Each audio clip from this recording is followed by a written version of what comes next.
మిత్రులందరికీ నమస్కారాలు. ఇవాళ కేంద్రంలో అధికారంలో నరేంద్ర మోడీ ప్రభుత్వం, రాష్ట్రంలో అధికారంలో ఉన్న చంద్రబాబు నాయుడు ప్రభుత్వాలు రెండు కూడా మేము ఎన్డీఏ ప్రభుత్వాలు డబుల్ ఇంజన్ సర్కార్ అని చెప్పి ఇవాళ రాష్ట్ర వ్యాప్తంగా ఉన్న రైతాంగాన్ని అంతా కూడా దిక్కుదోచని పరిస్థితుల్లో ఇవాళ ఆత్మహత్యలకు నెడతా ఉన్నారు. ఇవాళ రాష్ట్రంలో అన్ని రకాల పంటలు పండించిన రైతాంగం అంతా కూడా దివాళా తీసి ఆర్థికంగా అప్పుల పాలై ఇవాళ ప్రభుత్వం ఇచ్చే సహాయం కోసం ఎదురు ఇచ్చే పరిస్థితులు కల్పించారు. ఒకవైపు ఏమో సక్రమంగా వర్షాలు లేనందువల్ల వర్షం కోసం ఎదురు చూస్తూ ఉన్నారు. మరోవైపు వర్షం పడిన ప్రాంతాల్లో ఖరీఫ్ సాగు చేసుకోవడానికి ఎరువులు కావాలంటే కూడా ఇవాళ రైతులు ఇబ్బందులు పడే పరిస్థితి ఉంది. కౌలు రైతులకైతే ఎలాంటి సహకారం కూడా ప్రభుత్వం నుంచి అందడం లేదు. పైగా ఇవాళ మన ఇండో అమెరికన్ అగ్రిమెంట్ ఫలితంగా ఇవాళ పంటలు పండించే రైతులు, ప్రత్యేకించి పత్తి, మొక్కజొన్న, ఇతర పంటలు పండించే రైతులందరూ కూడా ఇవాళ అతి తక్కువ రేట్లకు తాము పండించిన పంటలు అమ్ముకునే పరిస్థితి వచ్చింది. మన రాష్ట్రంలో ఏనాడు చూడలేదు. అటు చిత్తూరు జిల్లాలో మామిడి పండించే రైతు మొదలుకొని ప్రకాశం జిల్లాలో పొగాకు పండించే రైతు, అదేవిధంగా గోదావరి జిల్లాలో కోస్తా ప్రాంతంలో ఆక్వా రైతులు అందరూ కూడా ఇవాళ రోడ్డెక్కే పరిస్థితి వచ్చింది. ఇంత దుర్భరమైన పరిస్థితుల్లో మన రాష్ట్ర ముఖ్యమంత్రి చంద్రబాబు నాయుడు గారు ఎంతసేపు గూగుల్ గురించి, తర్వాత పోలవరం గురించి, అమరావతి గురించి మాట్లాడుతూ ఉన్నాడు తప్ప ఏ ఒక్కనాడు కూడా రైతాంగాన్ని గురించి మాట్లాడంలే. వ్యవసాయ శాఖ మంత్రి అచ్చెన్నాయుడు గారేమో మేము బ్రహ్మాండంగా రికార్డు స్థాయిలో ఎరువులన్నీ కూడా అందజేశాం, ఇవాళ రైతులందరూ కూడా సంతోషంగా ఉన్నారని ప్రజలు మభ్యపెడతా ఉన్నారు తప్పితే ఇవాళ రైతులందరూ కూడా అల్లాడిపోతూ ఉన్నారు. ఇప్పటికే ఇవాళ ఇబ్బందుల్లో ఉన్న రైతాంగానికి మీరు సక్రమంగా విత్తనాలు సరఫరా చేయలేకపోతూ ఉన్నారు, ఎరువులు సరఫరా చేయలేకపోతూ ఉన్నారు. రాబోయే రోజుల్లో వారు పండించిన పంటలకు కూడా ఇవాళ సక్రమంగా మీరు గిట్టుబాటు ధరలు ఇవ్వలేకపోతూ ఉన్నారు. అదే సందర్భంలో బీమా సౌకర్యం ఏదైతే ఉందో ఆ ఇన్పుట్ సబ్సిడీ మీరు సక్రమంగా ఇవ్వలేకపోతూ ఉన్నారు. ఇవాళ రాష్ట్ర వ్యాప్తంగా ఉన్న లక్షలాది మంది రైతాంగం అందరూ కూడా ఇబ్బందులు పడుతూ ఉంటే మన ప్రభుత్వాలు నిమ్మకు నీరెత్తినట్టుగా వ్యవహరిస్తూ ఉన్నాయి. కేంద్రంలో అధికారంలో ఉన్న నరేంద్ర మోడీ అయితే రైతు గురించే మాట్లాడాయన. ఎంతసేపు వ్యాపారస్తుల గురించి, అంబానీలు, అదానీల గురించి వాళ్ళకు ఊడిగం చేయడానికి సరిపోయింది తప్ప ఏ ఒక్కనాడు కూడా 12 సంవత్సరాల కాలంలో ఒక్కనాడు కూడా రైతుల గురించి నరేంద్ర మోడీ మాట్లాడలే. ఇవాళ రాష్ట్రంలో అధికారంలో ప్రభుత్వాలు మీరు మాట్లాడుతూ ఉన్నారు కాబట్టి చేసింది ఏమీ లేదు. కాబట్టి ఇవాళ ఇంత పెద్ద ఎత్తున రైతాంగం అందరూ కూడా తరలి వచ్చారు. మేమందరం కూడా ఇవాళ ముఖ్యమంత్రి గారిని డిమాండ్ చేస్తూ ఉన్నాం. రైతు సంఘాలతో చర్చలు చేయాలి, వారి సమస్యలన్నీ పరిష్కారం చేయాలి. పరిష్కారం అయ్యేంత వరకు కూడా మా పోరాటాన్ని కొనసాగిస్తాం. ఇవాళ రైతాంగ సమస్యలు పరిష్కారం చేయకుండా ముఖ్యమంత్రి గారు ఎన్ని మాటలు మాట్లాడినా, ఎన్ని వాగ్దానాలు చేసినా, ఎంత మొత్తం మీడియాలో డబ్బా కొట్టుకున్నా అది ఉపయోగం లేదు. రైతు సమస్యల పరిష్కారమే ప్రధాన ధ్యేయంగా ప్రభుత్వం ముందుకు రావాలని చెప్పి ఇవాళ హెచ్చరిక చేస్తూ ఉన్నాం. ఆ హెచ్చరికలో భాగంగానే ఇవాళ రైతుల రాయబార కార్యక్రమాన్ని కూడా మేము పూనుకోవడం జరిగింది.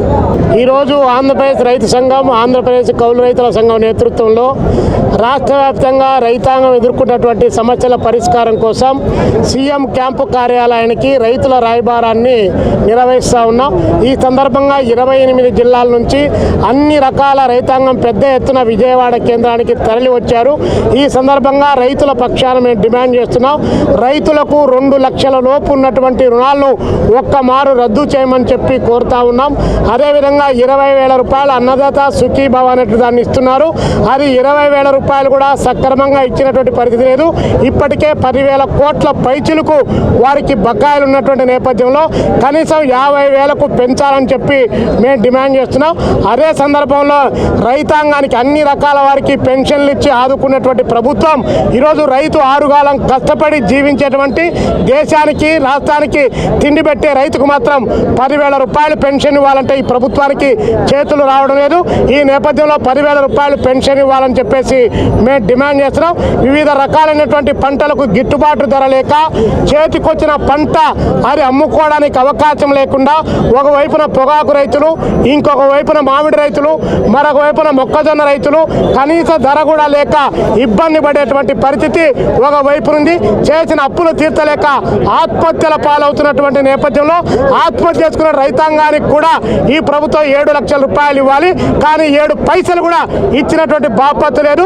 ఇప్పటికే 151 మంది రైతులు ఈ రాష్ట్రంలో ఆత్మహత్య చేసుకున్నటువంటి నేపథ్యంలో మేము రాష్ట్ర ముఖ్యమంత్రి చంద్రబాబు నాయుడు గారికి 25 రకాలైనటువంటి చార్ట్ ఆఫ్ డిమాండ్స్ను కౌలు రైతులు మొదలుకొని అన్ని రకాల ఆక్వా రైతుల దగ్గర నుంచి, అదేవిధంగా జీడి మామిడి రైతుల వరకు, బత్తాయి దగ్గర నుంచి దానిమ్మ వరకు అన్ని రకాల రైతాంగ సమస్యలను ఈ ప్రభుత్వం ముందు పెట్టాం. ఈ పరిష్కరించకపోతే మా పోరాటాన్ని పెద్ద ఎత్తున కొనసాగిస్తాం.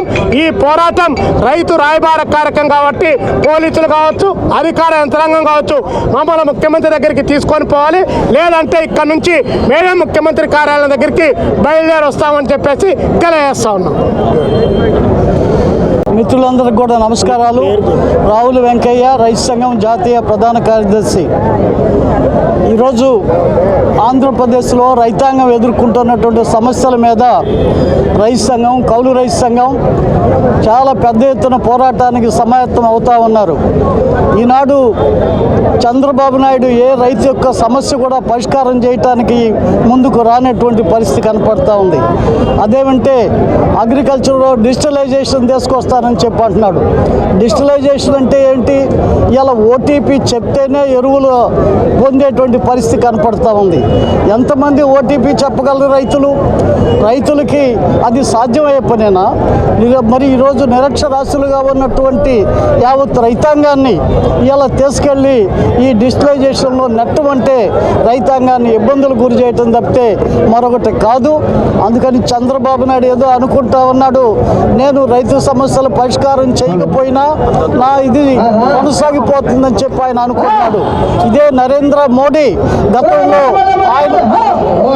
గతంలో కూడా ఆయన అట్లే అనుకొని మరి రైతాంగానికి వ్యతిరేకంగా 3 నల్ల చట్టాలు తీసుకొస్తే మొత్తం రాజకీయాలకు అతీతంగా, పార్టీలకు అతీతంగా యావత్ రైతు జాతి అంతా కూడా ఒక తాటి మీదకి వచ్చి 13 నెలల పాటు పోరాటం చేస్తే నరేంద్ర మోడీ దిగి వచ్చి వాటిని బేషరతుగా ఉపసంహరించుకొని మొత్తం యావత్ రైతు జాతికి క్షమాపణలు చెప్పినటువంటి పరిస్థితి జరిగింది.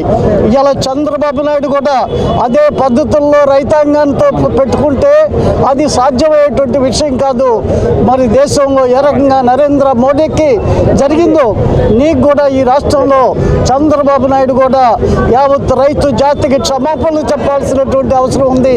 రైతు సమస్యలు పరిష్కారం చేయటం కోసం ముందుకు రావాల్సినటువంటి అవసరం ఉంది.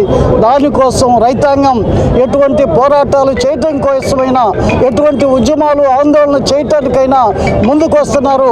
అటువంటి రైతాంగం ముందుకు పోవాలని, సమస్యల పరిష్కారం కావాలని డిమాండ్ చేస్తూ ఉన్నాం ప్రభుత్వాన్ని. Okay, right.